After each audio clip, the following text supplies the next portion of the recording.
મહાપ્રભુજી સુબોધનીજીના જ આરંભમાં આજ્ઞા કરે છે કે શ્રી ભાગવત આદિ ગૂઢ શાસ્ત્રોનો અર્થ કરવો તે સામાન્ય વ્યક્તિ માટે સંભવ નથી.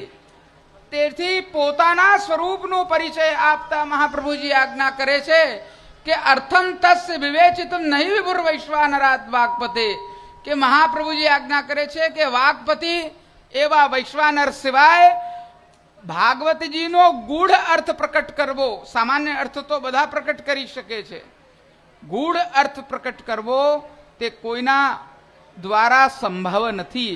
એટલે હું સ્વયં ભગવાનનું મુખ સ્વરૂપ અગ્નિ વૈશ્વાનર પ્રકટ થયો છું અને આ કાર્યને સિદ્ધ કરવા માટેનું મારું અવતરણ છે.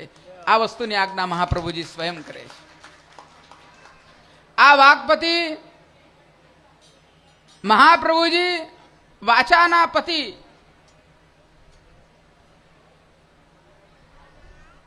જે કોઈ પણ શાસ્ત્રોનું મંથન કરવા માટે અલગ અલગ પ્રકારના આચાર્યોએ પૂર્વમાં અવતરણ લીધું, તેમાં કલિયુગમાં કલી મેં જીવન વલ્લભ પ્રગટે. આ કલિયુગમાં જીવનને યોગ્ય માર્ગ પર, ભક્તિ માર્ગ પર, વેદ માર્ગ પર રાખવા માટે શ્રી મહાપ્રભુજીના પ્રાગટ્યની આવશ્યકતા હતી અને આ પ્રગટ થયા.